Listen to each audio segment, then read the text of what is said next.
So, love naman tayo. Okay, so since hindi natin nakuha yung love kanina, so love naman tayo. Let's see.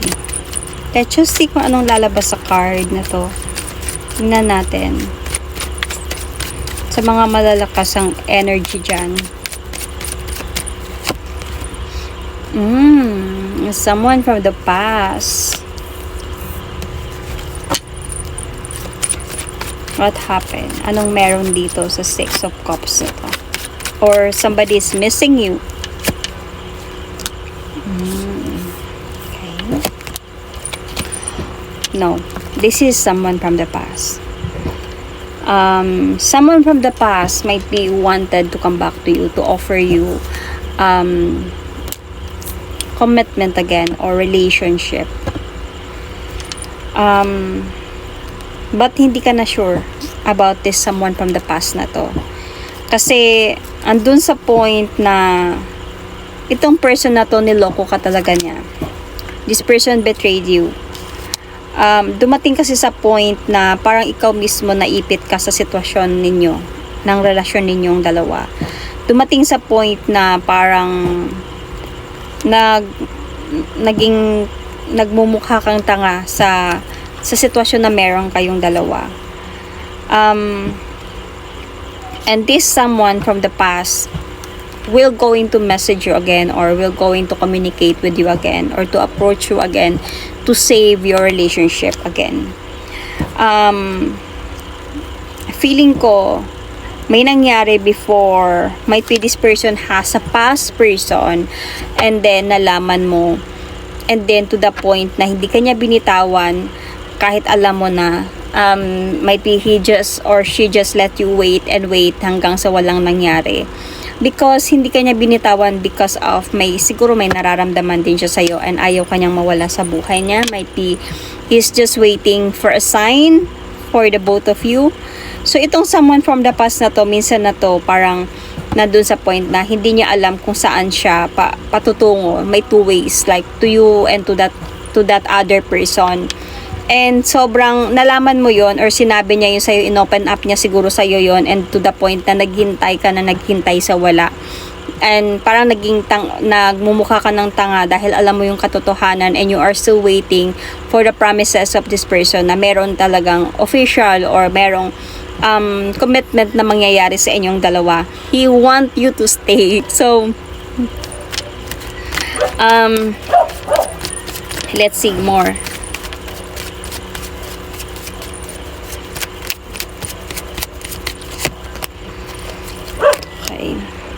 So, hinintay mo pala talaga to siya. Nung time na wala na kayo, siguro might be, of course, nag-break up kayo or give up na lang ba to or whatever did happen to you.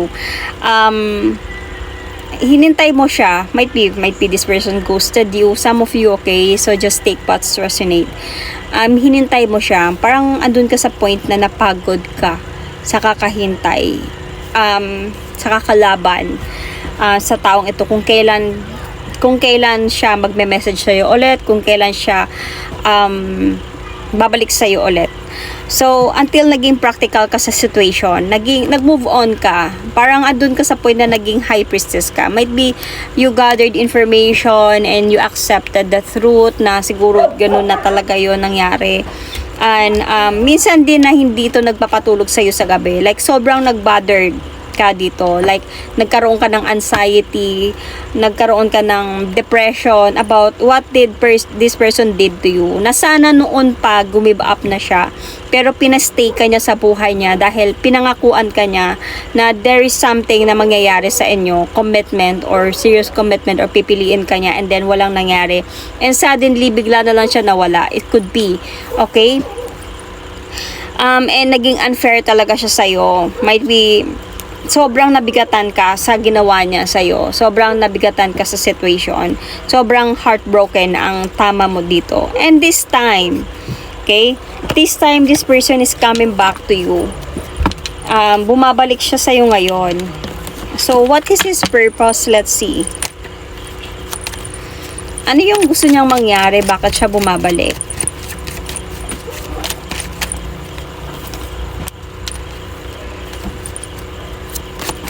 to have a changes with you.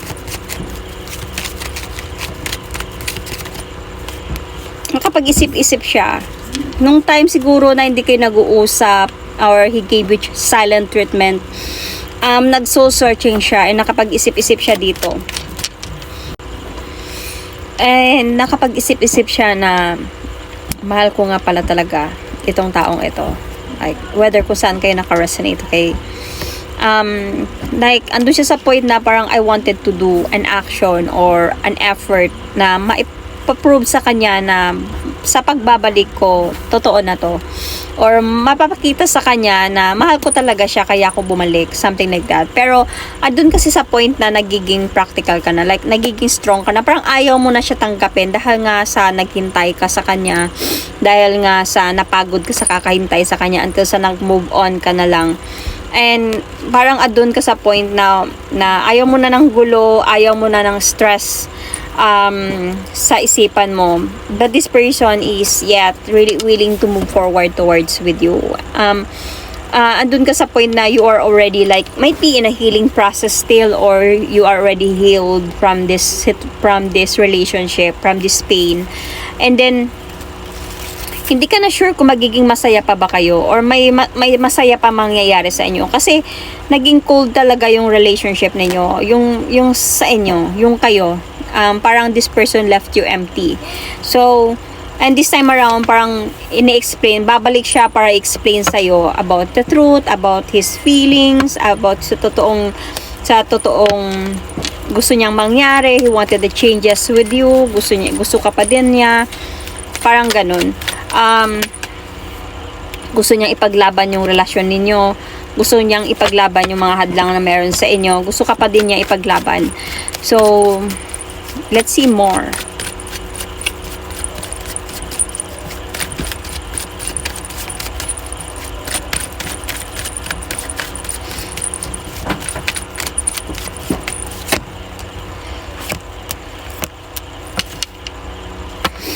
Okay. So, some of you might be you are married. This person from the past, baka married kayo ng person na to and bumabalik sa sayo para ayusin yung mga dapat ayusin sa inyong dalawa. Might be the commitment, the marriage, ayusin niya towards an abundance kind of relationship or a successful marriage. Gusto niya magkaroon ng ganun sa inyong dalawa to heal from what happened. Gusto niya na mag-transform, might be with the devil card, hindi siya nakatulog sa gabi nung mga dumadaan na mga araw or buwan na hindi kayo magkausap at magkahiwalay kayong dalawa. Siguro hindi siya nakatulog, might be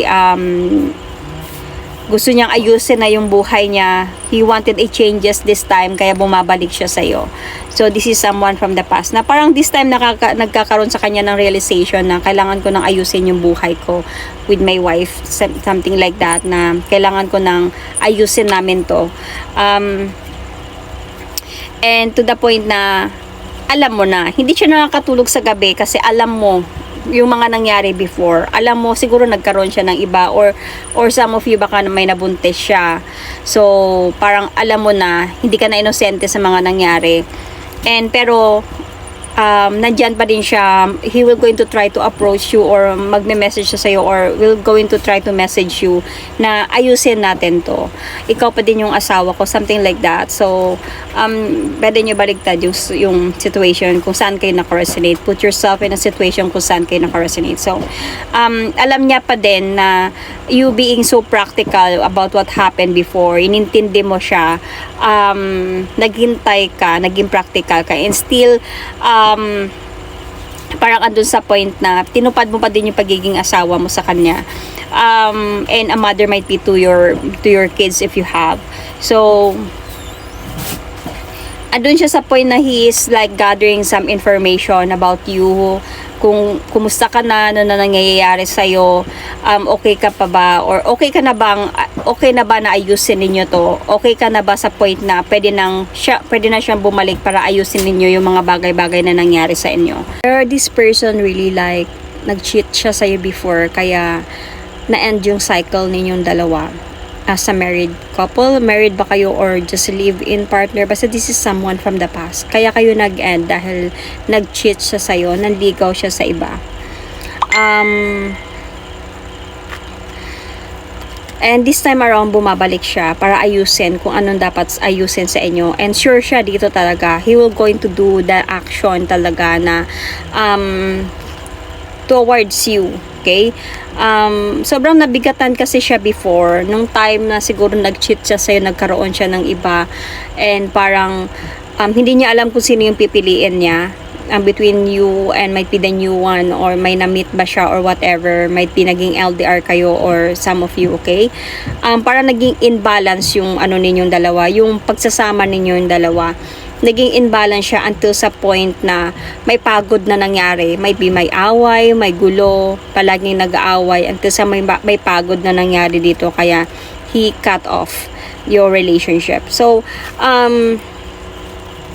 and this time around, gusto niyang bumalik. Parang gusto niya talaga na ayusin yung mga dapat ayusin. Siguro nag-love reminisce siya nung time na nawala ka, and while watching you might be social media, gathering some information about you, nag-love reminisce siya and realize that I need to fix this. I need to fix this with my person. With this person. Siguro kung may responsibility kayo, may mga anak kayo. So, parang nagkaroon siya dito ng matured na pag-iisip, realization. Might be siguro din about that other person, kung sino yung chinit niya with you. Tama ba yun? Hindi sila naging okay, kaya nagkakaroon sa kanya ng realization na kailangan kong ayusin yung sa amin, kaya bumabalik siya sa'yo. So, ano yung kailangan mong malaman about this connection, about dito sa pagbabalik niya sa buhay mo? And nakikita ko kasi sa'yo na parang ayaw mo na siyang tanggapin dahil ayaw mo na ng gulo, ayaw mo na ng sakit sa ulo, ayaw mo nang ma-stress, even ma-confuse sa mga nangyayari. So, let's see. And this will be the outcome as well. Yung kailangan mong malaman sa connection na to. Will he give up or he will still continue even if ayaw mo siyang tanggapin? Tingnan natin. So, feeling ko itong sitwasyon na to, with the judgment card, he will go, ayusin niya talaga yung mga hindi niyo pagkakaunawaan. Parang, he will going to try to give you judgment talaga, yung to tell you everything, the truth, para at least magtiwala ka sa kanya ulit. Pero feeling ko baliwalain mo to. Feeling ko andun sa point na itong pagbabalik niya, itong pag-offer niya sa'yo ng second chance is babaliwalain mo to, because andun ka din sa point na hindi ka na sure eh. Parang ayaw mo na ng gulo this time. Parang tama na, napagod na ako before. Naghintay din ako sa pagbabago mo. Pero walang nangyayari until sa nag-healed ako or naghihilom pa ako ngayon tapos bumabalik ka. Pero somehow nagkaroon sa sayo sa pag-iisip mo, or naisip mo minsan na should I accept this person or should I totally let go of this person? Parang while this person is approaching you to come back, parang nag-iisip ka din, totoo na ba to siya ngayon? Tatanggapin ko ba siya or what? Kasi totally nakikita mo naman yung si feeling ko in this pagbabalik niya, nakikita mo naman yung effort niya. Parang pinipilit niya or sinasabi niya sa'yo lahat or pinapakita niya sa'yo na ayusin ka, magbabago na ako. Wala ka nang makita sa akin and gusto ko nang ayusin yung sa atin. Parang magiging matured na ako. Parang pinapakita niya na sa'yo yung maturity niya bilang asawa mo or tatay ng mga anak mo or ng anak mo, or parang yung binibigyan ka na niya ng stability, yung matatag na pagsasama, gusto niya na mangyari yon and pinapakita niya na sa'yo yon. Kaya nandun ka din sa isipan mo na if you are married, nag-iisip ka din na ayusin ko ba to or tatanggapin ko ba siya. Pero nung time na nag-approach siya sa'yo, binaliwala mo talaga siya kasi ayaw mo na talaga mapagod, ayaw mo nang masaktan, ayaw mo na ng gulo. And through this approach na ginagawa niya sa'yo, itong pag-aayos na ginagawa, nasasaktan ka kasi nga nababalik sa'yo yung mga memories, yung mga ginawa niya sa'yo, nasasaktan ka talaga. So may pain pa din sa'yo sa mga ginagawa niya. And you wanted the justice talaga. Kaya nga binabaliwala mo siya kasi gusto mo maramdaman niya din yun. Pero feeling ko, kung ano yung kailangan mo malaman dito is meron pa din pag-aayos na mangyayari sa inyo. Time will tell.